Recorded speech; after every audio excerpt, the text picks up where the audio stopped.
The lemonade stand showdown. The scent of freshly mowed grass hung heavy in the air of Willow Creek, a tidy suburban enclave in suburban Virginia, where picket fences and manicured lawns define the landscape.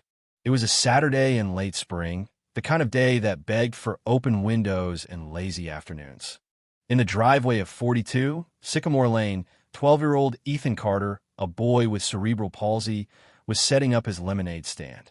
His leg braces glinted in the sunlight as he carefully arranged plastic cups on a folding table, his hands steady despite the effort it took. Ethan's father, Michael Bradley, a recently promoted U.S. Army general on family leave, watched from the garage, a proud smile tugging at his lips. "How's business, champ?" Michael called, wiping his hands on a rag as he stepped closer. Ethan's face lit up, his grin wide enough to rival the sun. $4 so far, Dad." "Mrs. Jenkins said it's the best lemonade she's ever tasted." His voice carried a quiet pride, the kind that comes from doing something on your terms. Michael's chest swelled. Ethan had faced more challenges in his 12 years than most adults could imagine. Surgeries, physical therapy, the constant fight to move through a world not built for him. Yet here he was, running a lemonade stand, not for the money, but for the chance to feel like any other kid. The stand was a symbol of Ethan's resilience, a small rebellion against the limits his condition tried to impose. As Michael organized tools in the garage, keeping one eye on Ethan, he noticed a girl skipping up the driveway. It was Lily Harper, the 9-year-old daughter of Cynthia Harper, who lived 3 houses down. Cynthia was infamous in Willow Creek, her name synonymous with dread.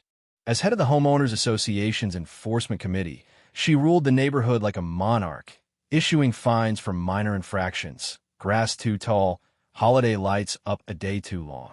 Her silver SUV was a harbinger of trouble, often spotted circling the streets like a shark. "Hi, Ethan," Lily said brightly. "Can I have some lemonade?" Ethan nodded eagerly. "Sure, it's 50 cents. Lily's face fell. "I don't have any money with me." Ethan paused, then slid a cup toward her. "That's okay. You can have this one for free. You're my friend." Michael, watching from the garage, felt a lump in his throat. Ethan's kindness, so pure and uncalculated, was a reminder of why he'd taken leave from his military duties, to be here for moments like this. Lily sipped the lemonade, her eyes lighting up. "This is so good, Ethan." "Thanks." The moment was perfect, a snapshot of everything good in the world. Until it wasn't. A silver SUV screeched to a halt at the end of the driveway. Cynthia Harper emerged, her blonde bob immaculate, her designer yoga pants and pristine sneakers a stark contrast to the rage twisting her face. Michael's instincts, honed over 15 years of military service, prickled. Something was wrong. "Lily, get away from there." Cynthia's voice sliced through the afternoon, sharp and commanding. She stormed up the driveway, her eyes locked on Ethan's stand like it was a crime scene. Michael stepped out of the garage, moving closer to Ethan. "Mrs. Harper, is everything okay?" he asked, his tone calm but firm. Cynthia ignored him, grabbing Lily's arm. "What did he give you? Are you drinking that?" She knocked the cup from Lily's hand, lemonade splashing across the concrete. Her voice dripped with disgust, as if Ethan had offered poison. "Mom, it's just lemonade," Lily protested. "Ethan gave it to me for free." Cynthia's gaze snapped to Ethan, her eyes narrowing. "You gave my daughter a drink without my permission? Do you know how dangerous that is?" Ethan's smile vanished. His hands trembled, a telltale sign of stress that broke Michael's heart every time. "I'm sorry, Mrs. Harper," Ethan said softly. "It's just lemonade. I made it with the mix Dad bought." Cynthia turned to Michael, her finger jabbing the air inches from his face. "Your son is running an illegal business without a permit. This violates HOA regulations, Section 5, Paragraph 3, no commercial activities on residential property." Michael took a deep breath, his military training kicking in. "Stay calm, assess, respond." "Mrs. Harper, it's a kid's lemonade stand. There's no need to." "No need." Cynthia's voice rose, drawing the attention of Mr. Sharma. a neighbor watering his roses nearby. Your son was harassing my daughter. He wasn't harassing anyone, Michael said firmly. He gave her lemonade because she didn't have money. That's called kindness. Cynthia's face flushed crimson. I didn't permit my daughter to accept anything from strangers. Ethan's not a stranger, Mom, Lily said quietly. He's in my class. Something in Cynthia snapped. She stepped forward, her hip bumping the flimsy table. The legs wobbled, and before Michael could react, the stand tipped over. Lemonade spilled, cups scattered, and Ethan, caught off guard, lost his balance. His braces couldn't stabilize him, and he fell hard, his elbows scraping the driveway. Michael lunged, too late to catch him. The sight of Ethan's shocked, pained face ignited a primal fury in him, barely contained by years of discipline. He helped Ethan up, checking his elbow where a trickle of blood appeared. You okay, buddy? He asked softly. Ethan nodded, but tears welled in his eyes, not from the pain, but from the humiliation. Cynthia stood frozen, her expression flickering with surprise, maybe even guilt. But instead of apologizing, she doubled down. This is why unauthorized structures aren't allowed. It's a hazard. She pulled out her phone, snapping photos of the wreckage. The HOA board will hear about this. Expect a fine by Monday. Mister. Sharma stepped closer. Cynthia, the boy fell. Shouldn't you check if he's okay? She whirled on him. It's Mrs. Harper to you, and this isn't your concern, unless you want me inspecting those non-compliant rose bushes of yours. Mister. Sharma backed off, shaking his head. Michael helped Ethan to the porch, ensuring he was steady before turning to Cynthia. We'll clean this up, he said evenly. But I think you should leave our property now. Your property? Cynthia scoffed. This neighborhood has standards, and I'll uphold them. Maybe if you controlled your son better. My son, Michael cut her off, his voice low and dangerous, deserves respect. He's never harmed anyone. I suggest you take Lily home before we say something we regret. Cynthia's lips thinned, but something in Michael's eyes, perhaps the steel of a man who'd faced combat, made her hesitate. She grabbed Lily's hand and stormed off, calling over her shoulder, "This isn't over. The HOA bylaws exist for a reason." Lily glanced back at Ethan, her expression apologetic. Michael knelt beside his son. "Dad, am I in trouble?" Ethan asked, his voice small. "No, buddy," Michael said, cleaning Ethan's scraped elbow. "You did nothing wrong. Some people forget how to be kind." As they headed inside, Michael spotted Cynthia at the end of the cul-de-sac, typing furiously on her phone. He didn't know it yet, but this was more than a lemonade stand dispute. It was the start of a battle that would shake Willow Creek to its core. By Sunday morning, the neighborhood was buzzing. Michael's phone pinged with a text from Mr. Sharma. Emergency HOA meeting tonight at 7. Harper's on the warpath, claiming Ethan's running an illegal business and creating a safety hazard. Michael sighed, glancing at Ethan, who was still asleep, unaware of the storm brewing. The bruise on Ethan's arm was a stark reminder of yesterday's clash. The doorbell rang at 8 a.m., startling Michael. On the porch stood Lily Harper, nervously shifting her weight. "Mr. Bradley," she whispered, glancing over her shoulder, "Mom's at yoga? I snuck out to say sorry about yesterday." Michael's heart softened. "It wasn't your fault, Lily." "Mom's mad," Lily said, biting her lip. She stayed up all night reading HOA rules and calling people. She's telling everyone Ethan pushed me and tried to poison me with bad lemonade. Michael's blood ran cold. "She's saying what?" Lily handed him a folded flyer. "Safety alert. Dangerous business and child endangerment at 42 Sycamore Lane." The accusations were outrageous, potentially damaging to Ethan's reputation in their tight-knit community. "I have to go," Lily said, backing away. "Please don't tell Mom I was here." Michael sat on the porch, the flyer crumpled in his hand. This had escalated from petty to dangerous. His phone rang. His sister, Laura, who lived nearby. "Mike, what's going on?" "I got an HOA email claiming Ethan assaulted a girl." Michael filled her in. "This isn't Cynthia's first power trip," Laura fumed. "Remember the Thompsons? They moved after she targeted their autistic son for disturbing the peace. What? Michael hadn't heard this before. You were deployed, Laura said. 3 families with special needs kids have left Willow Creek since Cynthia took over HOA enforcement. A pattern emerged, chilling Michael. He spent the day gathering intelligence, calling former neighbors who'd moved away. Each story was the same. Cynthia targeting families who didn't fit her vision of perfection, especially those with special needs children.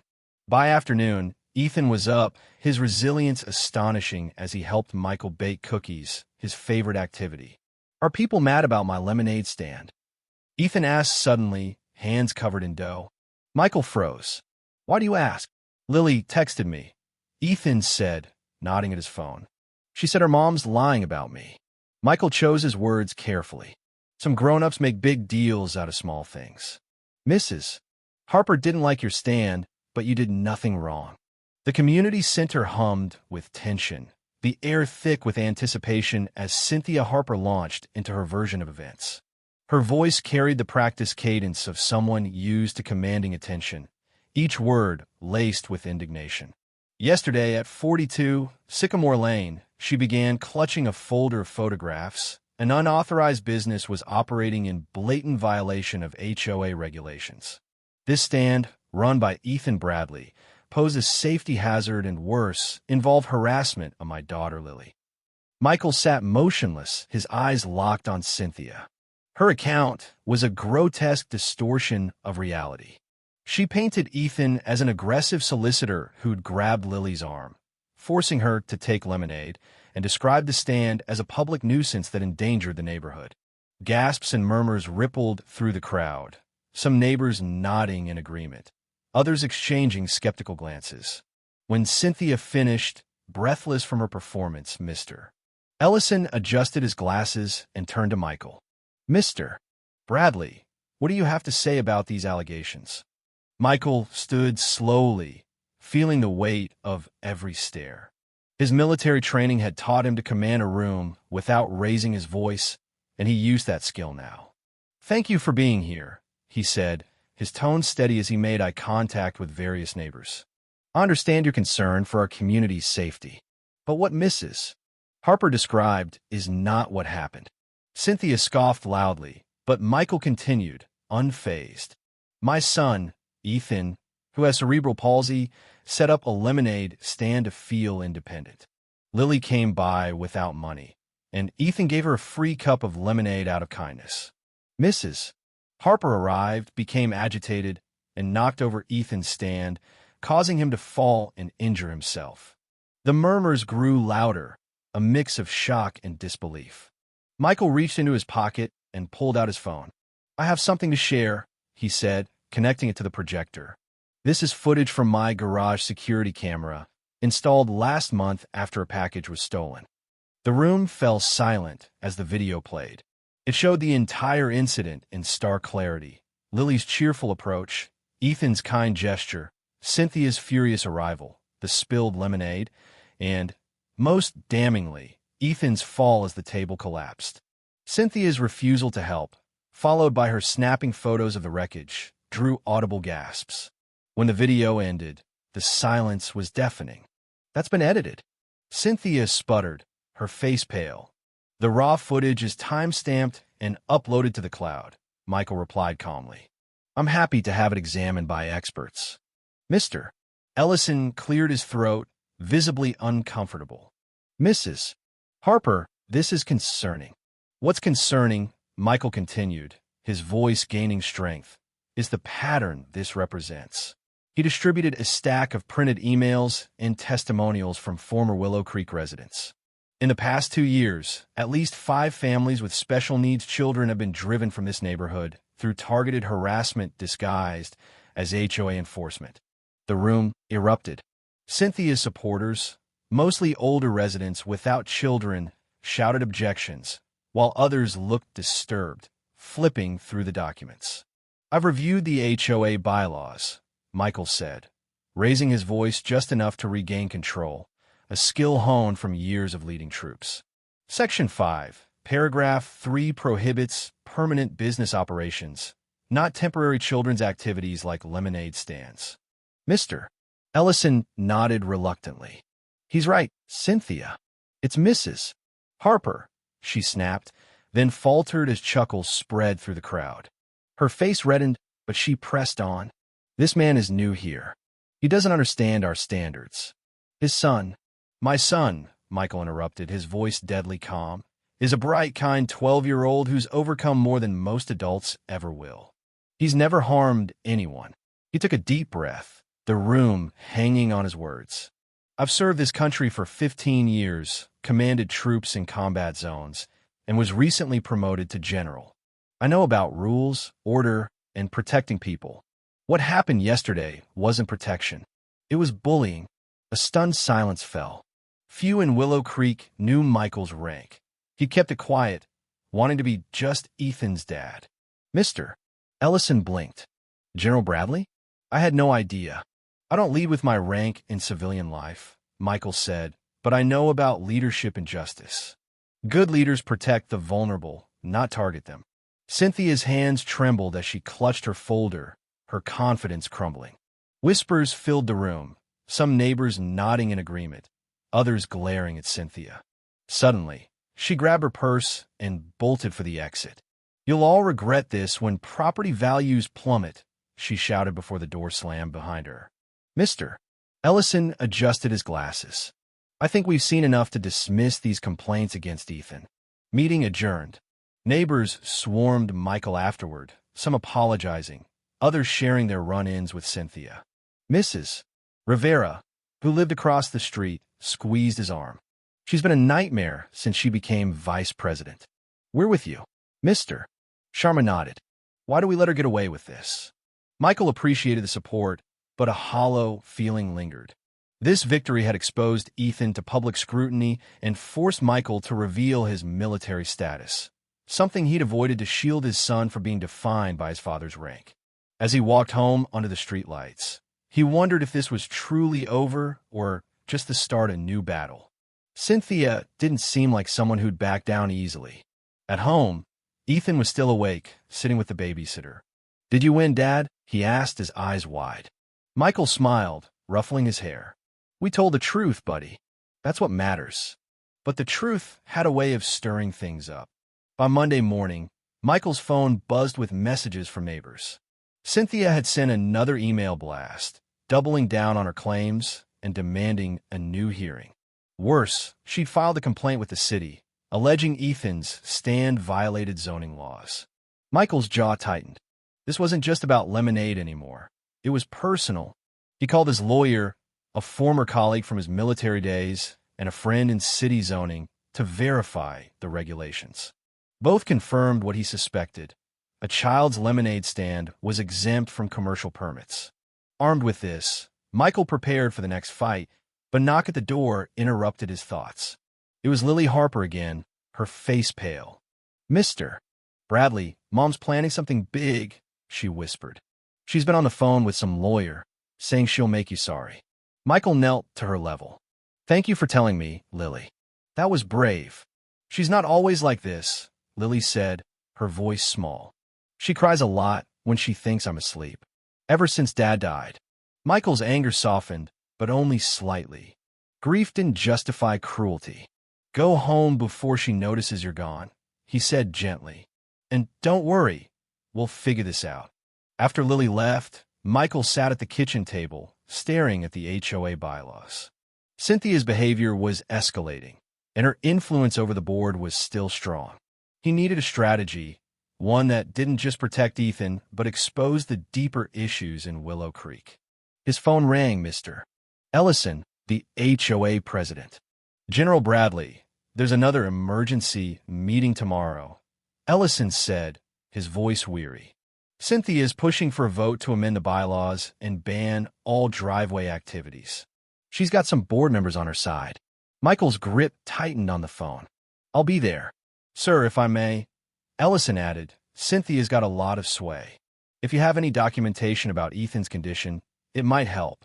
The suggestion stung.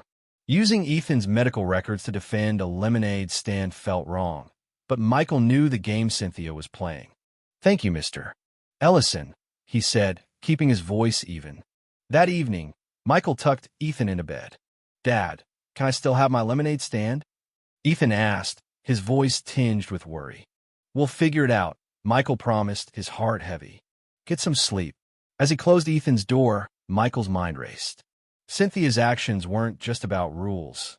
They were about control, about masking something deeper. He made 3 calls, one to his lawyer, one to his zoning contact, and one to a former soldier-turned-local reporter. If Cynthia wanted a war, she'd get one, but Michael would fight it on his terms. The next evening, Michael arrived at the community center early, pushing Ethan in his wheelchair. Ethan had insisted on coming, saying, "It's my stand, Dad." Michael wore his formal uniform, medals gleaming under the fluorescent lights. It wasn't his usual style, but tonight called for impact. The room buzzed as neighbors noticed, their whispers following him to the front row. Cynthia sat at the board table, her expression a mix of smugness and unease. Notably absent was Lily, who typically attended these meetings with her mother. Michael filed that detail away as Mr. Ellison called the meeting to order. "The first item," Ellison announced, "is Mrs. Harper's complaint regarding an unauthorized business at 42 Sycamore Lane." Cynthia stood, holding her photos like a shield. "This unpermitted stand is an eyesore and a hazard. I have evidence of harassment, including my daughter being targeted." Ethan's grip tightened on his wheelchair. Michael placed a hand on his shoulder, then stood. "Before we continue, I'd like to address these accusations." Ellison nodded. "The floor recognizes General Bradley." Michael stepped forward. "My son Ethan has cerebral palsy and wanted to feel independent with his lemonade stand. Yesterday, Mrs. Harper pushed him, causing him to fall and destroying his property. I have 3 witnesses to confirm this." Gasps filled the room. Cynthia's face flushed. "That's a lot. I also verified with city zoning," Michael continued, unfazed, "that children's lemonade stands are exempt from permits. And per HOA Section 4.3, temporary recreational activities by minors are allowed on private property." He handed copies of the regulation to the board. Cynthia leapt to her feet. "He's twisting the rules. What about my daughter's harassment?" A small voice cut through the tension. "Mom, stop lying." Every head turned. Lily Harper stood in the doorway, her babysitter hovering nervously behind her. Cynthia's face contorted. "Lily, go home now." Lily walked down the aisle, her voice trembling but clear. "Ethan didn't bother me. He gave me free lemonade because I forgot my money. He was nice." The room fell silent. Cynthia's fury gave way to embarrassment. "Is this true, Cynthia?" Ellison asked quietly. Before she could respond, the door opened again. A man with a press badge entered, camera in hand. Michael's reporter contact. Cynthia pointed, her voice shrill. "What is this?" Michael smiled faintly. "Public HOA meetings are open to the press, Mrs. Harper. State law, Section 23.45. As the reporter scribbled notes, Michael sensed the tide turning. But what came next would unravel Cynthia's motives in a way no one, not even Michael, could have predicted. The community center crackled with tension as Lily Harper's words hung in the air.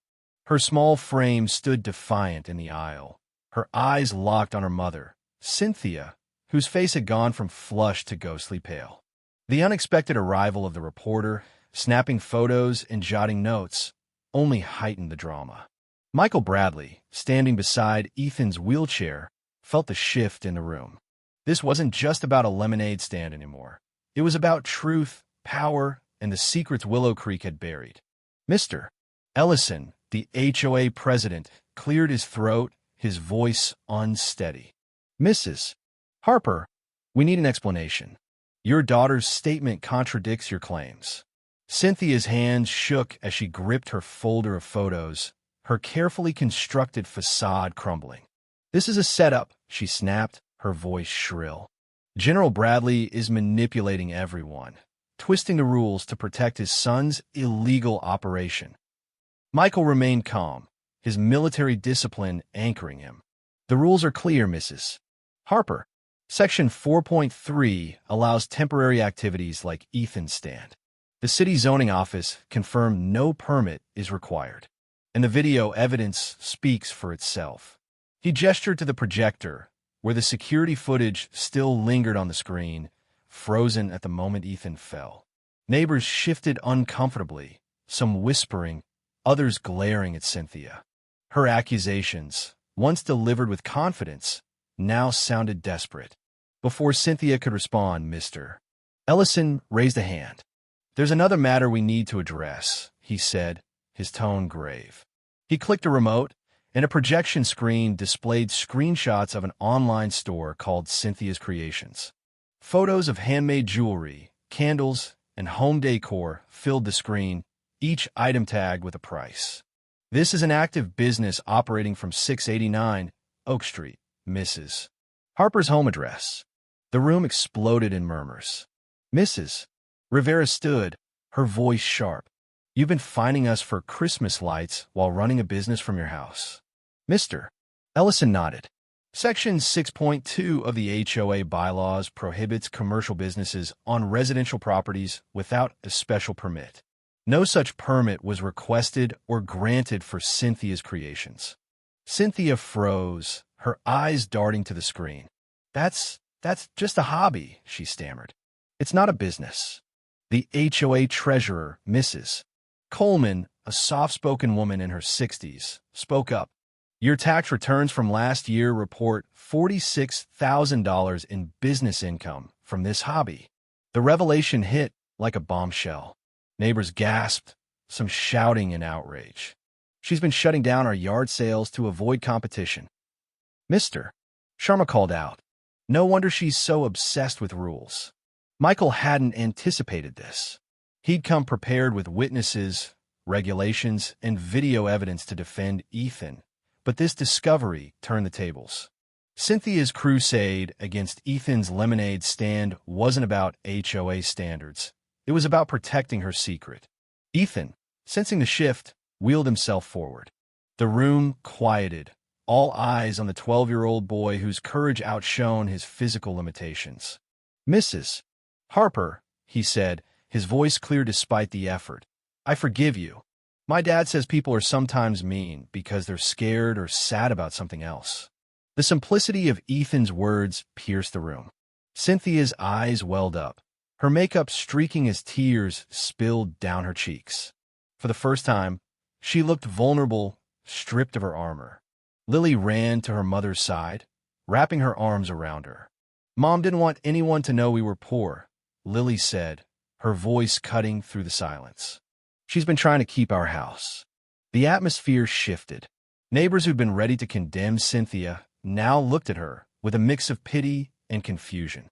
Many in Willow Creek had attended the funeral of Cynthia's husband, Tom, 3 years earlier after his sudden heart attack. They'd seen her soldier on, maintaining her perfect image, but none had suspected the depth of her struggles. Mr. Ellison softened. "Cynthia, why didn't you apply for a home business permit? The board would have approved it under hardship provisions." Cynthia shook her head, her voice barely audible. "And admit I couldn't make it on my own? Have everyone pity us? I was a partner at a law firm before I quit to care for Tom. My pride, I couldn't." Michael wheeled Ethan back to his side, stepping forward. This wasn't the victory he'd imagined. Watching Cynthia unravel publicly felt hollow, a reminder of the cost of conflict. "I'd like to propose something," he said, addressing the room.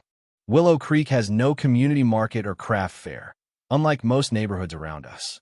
What if we started one monthly in the park? Residents could sell crafts, food, anything, building community instead of hiding from each other." Mrs. Rivera clapped. "I could sell my empanadas. I've got woodworking I'd love to show," Mr. Sharma added. Cynthia looked up, confusion etched on her tear-streaked face. "Why would you help me after what I did to your son?" Michael placed a hand on Ethan's shoulder. "Because that's what I want to teach Ethan. When you have power, you use it to lift people, not push them down." Cynthia approached Ethan's wheelchair slowly. "I'm so sorry," she whispered. "Lily hasn't stopped talking about your lemonade. She said it's the best she's ever had." Ethan grinned. I use real lemons, not the powder stuff.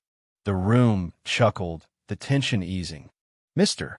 Ellison adjourned the meeting, and neighbors lingered, some apologizing to Michael, others discussing the market idea. But Michael's mind was already on what came next. Cynthia's public humiliation might have ended her campaign against Ethan, but her parting words, "You'll all regret this," echoed in his head. She wasn't one to surrender quietly. Over the next week, Willow Creek buzzed with plans for the first community market. Michael worked with Mr. Ellison and Mrs. Rivera to secure permits and organize booths. Ethan, undeterred by the incident, was eager to rebuild his stand, painting it bright yellow with Lily's help. The two kids became inseparable, their friendship a quiet rebuke to the conflict that had divided their parents. But Cynthia's silence worried Michael. She'd stepped down as HOA vice president, citing personal reasons, but rumors swirled. Mrs. Coleman confided that Cynthia had been seen meeting with a lawyer in town, and Mr. Sharma reported her SUV parked outside the city hall. Michael's instincts told him she was planning something, a counterattack perhaps, to salvage her reputation or punish those who'd exposed her. One evening, as Michael and Ethan baked cookies, Ethan's phone pinged. "It's Lily," he said, reading the message. "She says her mom's been on the phone a lot, talking about a big meeting." Michael's jaw tightened. "Did she say anything else?" Ethan shook his head. "Just that her mom's mad at the HOA board now, not us." Michael nodded, masking his concern. Cynthia's focus might have shifted, but her influence lingered. He called his lawyer, who advised keeping records of any new complaints or actions. The zoning contact confirmed the market was fully compliant, but Michael sensed the battle wasn't over. The night before the market, Michael attended an HOA planning session. The board, now led by Mr. Ellison, was enthusiastic about the event, but tensions remained. Some of Cynthia's allies, older residents who valued strict rules, grumbled about the market's lax standards. Michael stayed quiet, observing, his military training reminding him to watch for subtle threats. As he drove home, his phone rang, a number he didn't recognize. "General Bradley, this is Rachel Holt, a reporter with the Willow Creek Gazette," the voice said.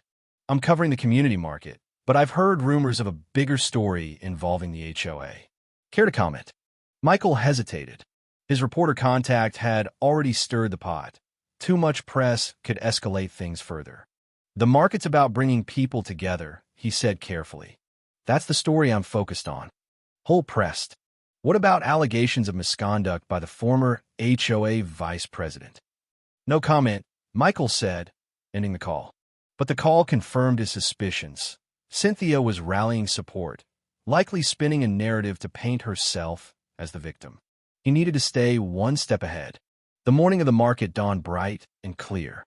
Willow Creek's Central Park buzzed with activity as families set up booths. Ethan's lemonade stand, rebuilt and vibrant, stood at the entrance, a symbol of resilience. Lily's booth, selling her mother's crafts, was right beside it. Cynthia, now asking to be called by her first name, worked quietly, her demeanor subdued but cooperative. Michael watched from a distance, helping with logistics. Ethan and Lily giggled together, their friendship a bright spot amid the lingering tension. Cynthia approached Michael during a lull. "Your son's amazing," she said softly.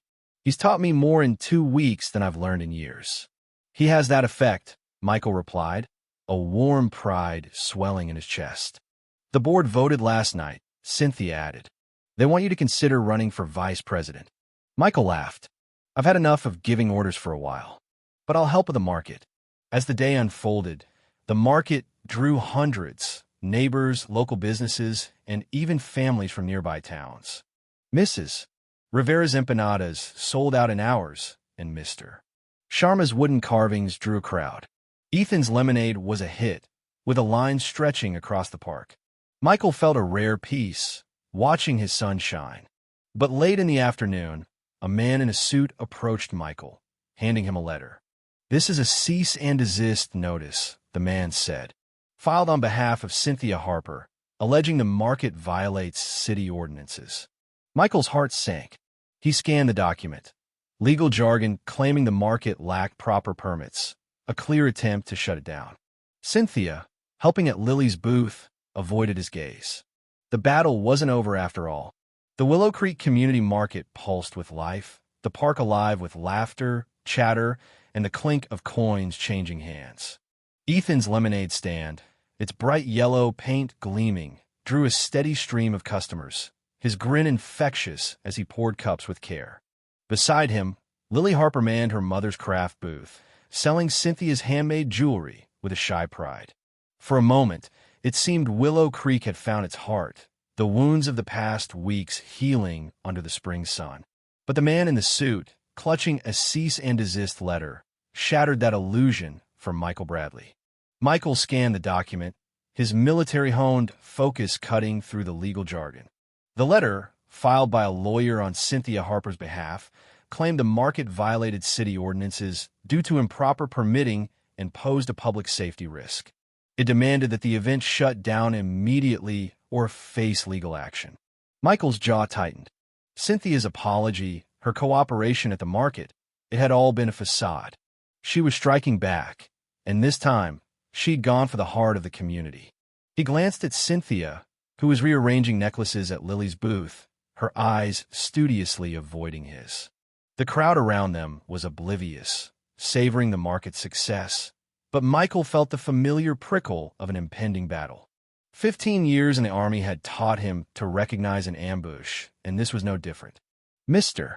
Bradley, the man in the suit hovered, expecting a response.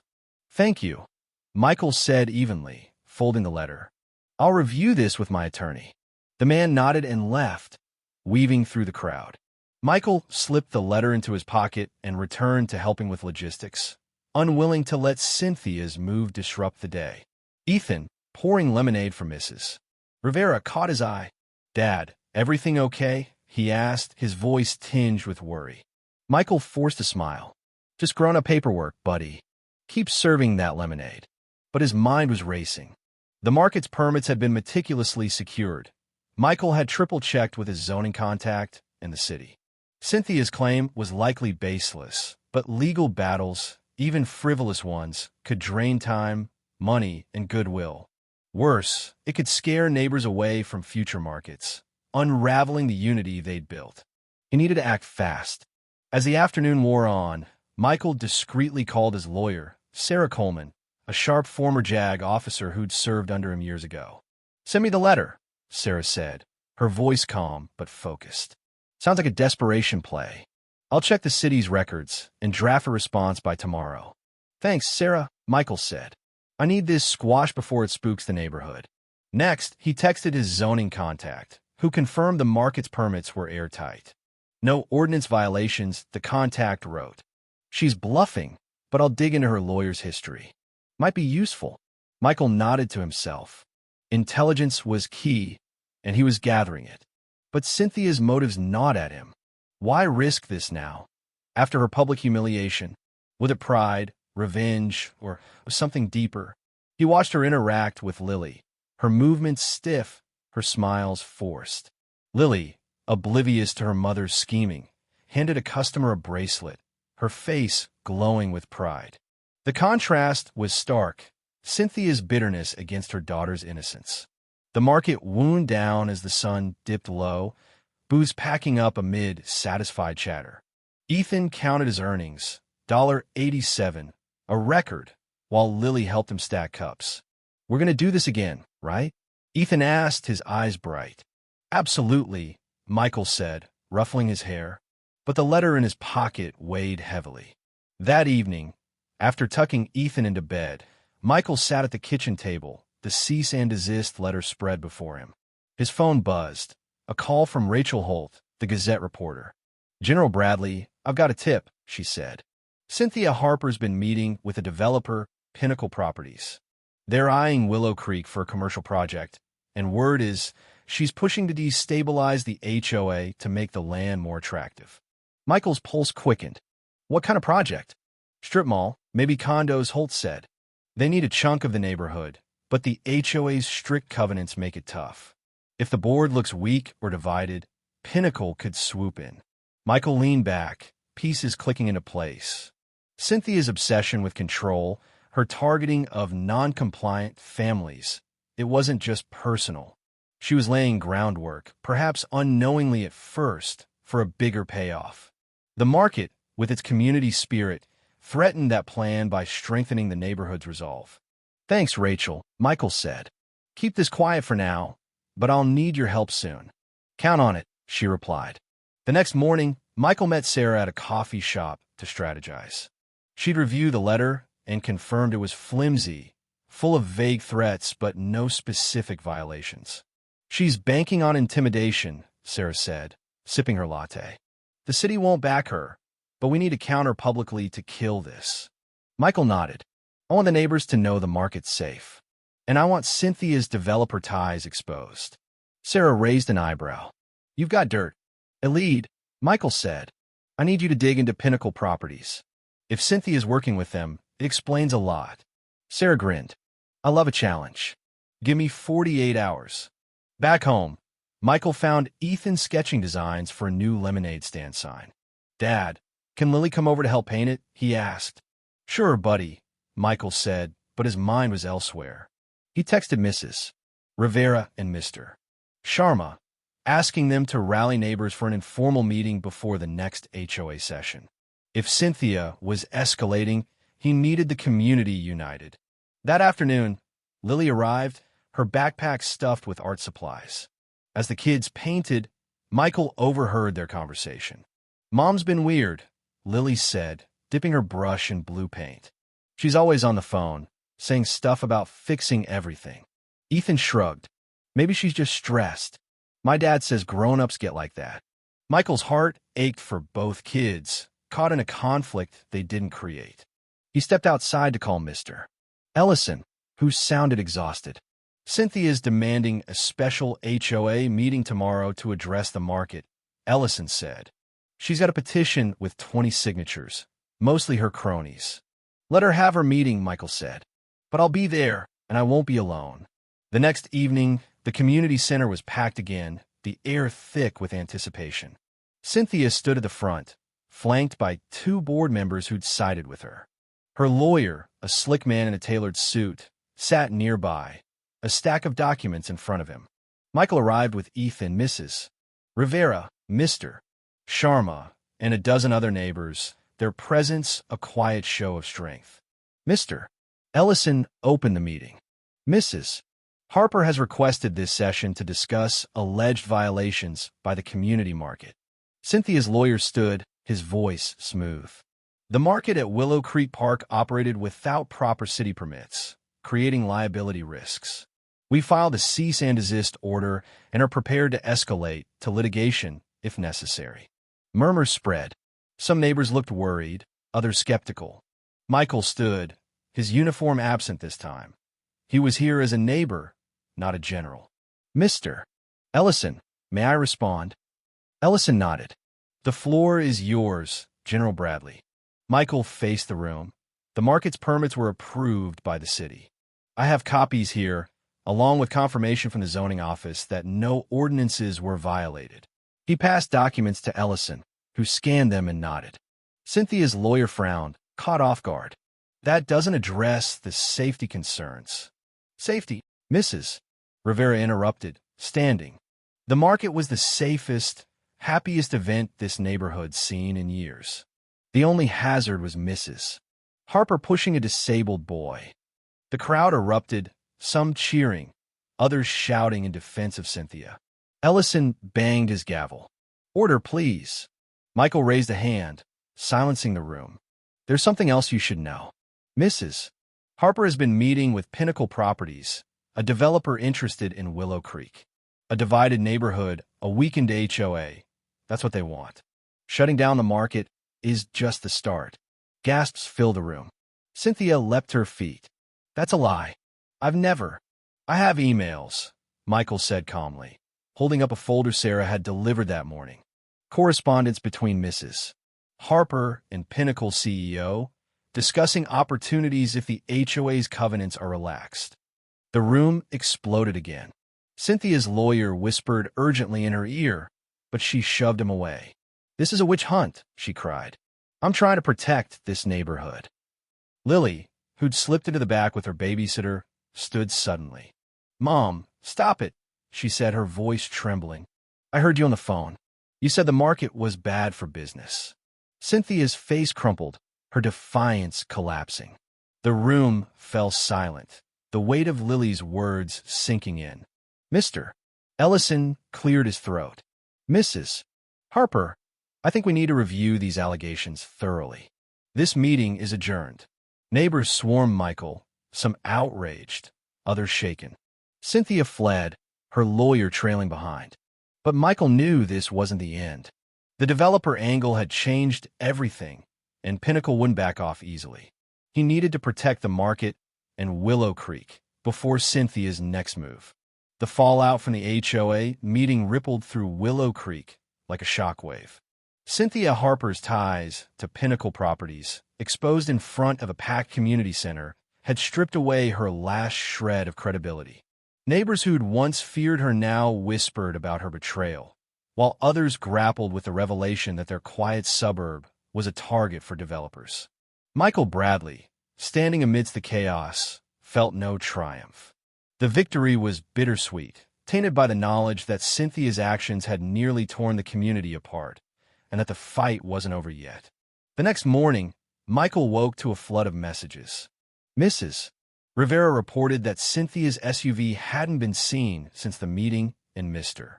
Sharma shared a Gazette article by Rachel Holt, detailing the HOA scandal and Pinnacle's interest in Willow Creek. The headline, "Lemonade Stand Sparks Neighborhood Uprising," made Michael chuckle, though the stakes were far higher than the title suggested.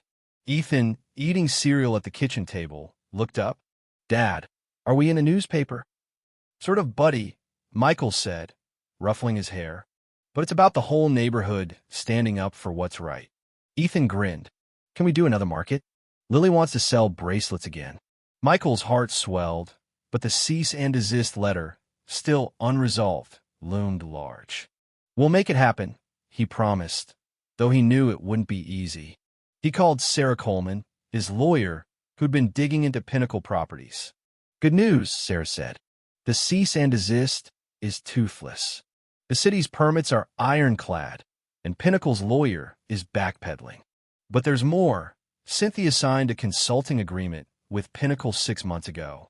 She was promised a hefty payout if she could weaken the HOA's covenants."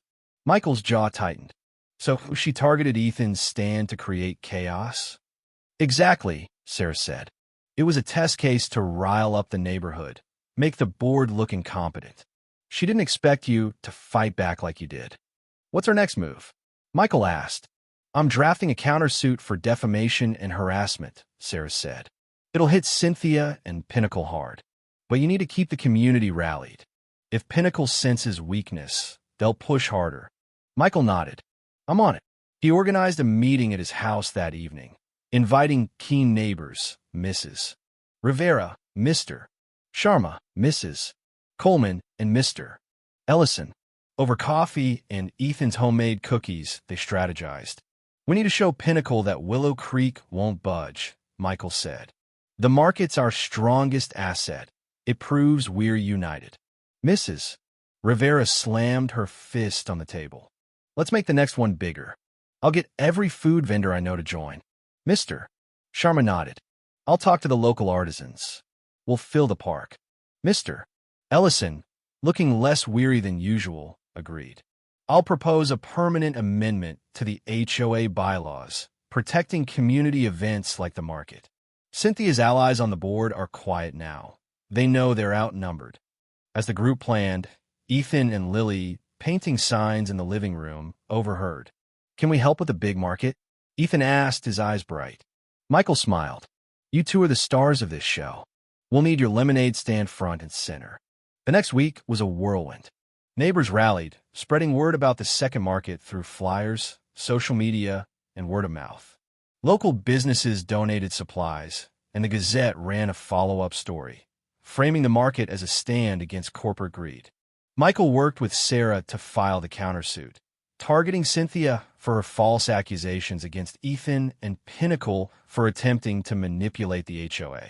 The legal pressure forced Pinnacle to issue a public statement, denying any intent to undermine Willow Creek, but the damage was done.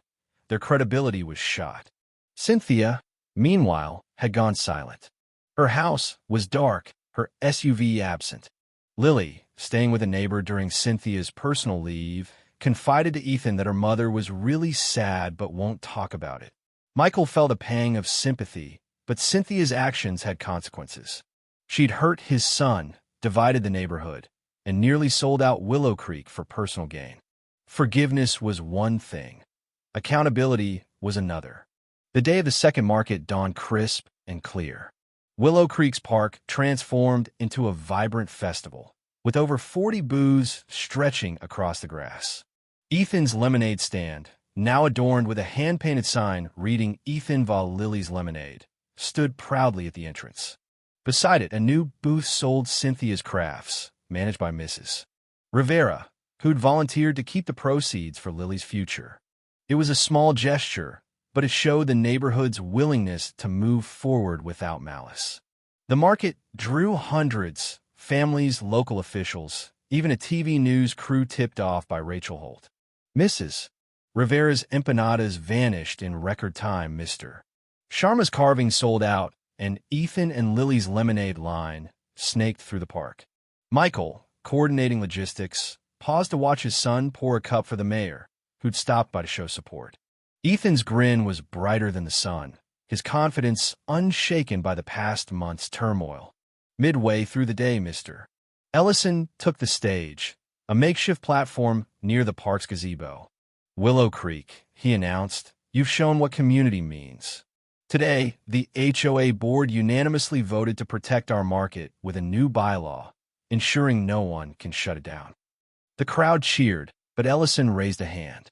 "We also owe thanks to General Michael Bradley, who reminded us that leadership isn't about power, it's about lifting each other." Michael, caught off guard, waved off the applause, his cheeks flushing. Ethan wheeled over, tugging his sleeve. "You're blushing, Dad."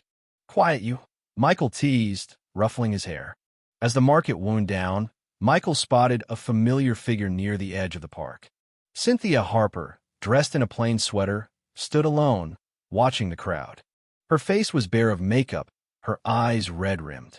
Michael hesitated, then approached. "Cynthia," he said evenly. She flinched, then met his gaze. "I didn't expect you to talk to me. I didn't expect you to show up," Michael said. "Why are you here?" Cynthia's voice trembled. "I wanted to see what I almost destroyed. Lily told me about the market, how happy it makes her." I was wrong, Michael. About everything." Michael studied her. The arrogance was gone, replaced by something raw. "We did hurt a lot of people," he said. "Especially Ethan." "I know," she whispered. "I've withdrawn the cease and desist. My lawyer's dropping the case. And I'm selling the house. Lily and I need a fresh start." Michael nodded, unsurprised. "What about Pinnacle?" "They cut ties with me," Cynthia said bitterly. "Said I was a liability. I was a fool to trust them." For a moment, Michael saw the woman beneath the HOA tyrant, a widow who'd lost her way, driven by grief and pride. "Take care of Lily," he said. "She's a good kid." Cynthia's eyes welled up. "She is. And so is Ethan. Tell him I'm sorry." "I will," Michael said. She turned and walked away, disappearing into the crowd. The market ended with a communal picnic. Neighbors sprawled on blankets, sharing food and stories. Ethan and Lily, exhausted but giddy, counted their combined earnings, $142. "We're rich." Lily giggled. "Millionaires," Ethan agreed, high-fiving her. As the sun set, Michael sat with Ethan, watching the park empty. "You proud of yourself, buddy?" he asked. Ethan nodded. "I didn't let Mrs. Harper stop me. And now everyone's friends again." Michael's throat tightened. He'd commanded troops in war zones, made decisions that shaped lives, but nothing compared to watching his son overcome adversity to unite a community. "You're my hero, Ethan," he said softly. The countersuit against Cynthia and Pinnacle settled quietly, with a public apology and a donation to Willow Creek's Park Fund. The market became a monthly tradition, each event bigger than the last. Michael declined the HOA vice president role, but stayed active, ensuring the neighborhood's voice was heard. Ethan and Lily's friendship grew, their lemonade stand a fixture at every market, a symbol of resilience and reconciliation. Months later, Michael received a letter from Cynthia, now living in a nearby town. She'd enrolled in counseling, started a small online craft business, legally this time, and was rebuilding her relationship with Lily. "Your son changed me," she wrote. "Thank you for showing me there's another way." Michael folded the letter, his heart at peace. Willow Creek wasn't perfect, but it was stronger, bound by a shared commitment to community over conflict. Ethan's lemonade stand had started as a small act of independence.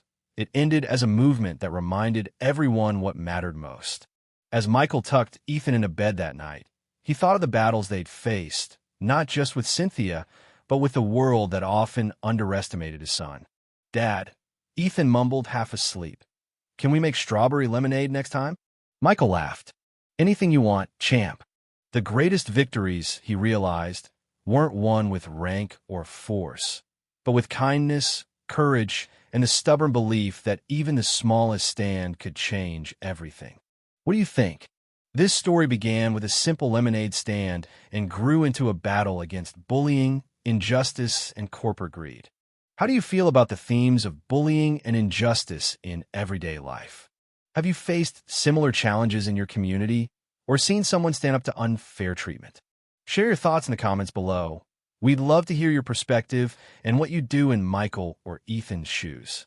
Let's keep the conversation going. Ethan rolled the dough between his palms. "In school, Mrs.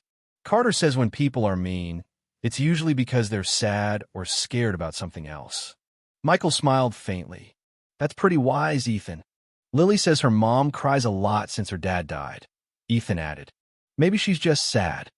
Michael's anger softened, though it didn't vanish. Understanding someone's pain didn't excuse hurting a child. At 6:30 p.m., he kissed Ethan's forehead as the babysitter arrived. "I'll be back soon," he said. "Are you going to fight Mrs. Harper, Dad?" Ethan asked. Michael knelt. "No, buddy. Fighting isn't how we solve problems. I'm going to tell the truth and stand up for what's right. Sometimes that's harder." The community center was packed when Michael arrived. Neighbors stared as he entered, their whispers a mix of curiosity and unease. Cynthia stood at the front beside Mr. Ellison, the HOA president, a weary retired accountant. "Mr. Bradley has joined us," Cynthia announced, her voice dripping with satisfaction. "Now we can address yesterday's incident." Michael took a front row seat, his military instincts guiding him. Position matters in any confrontation.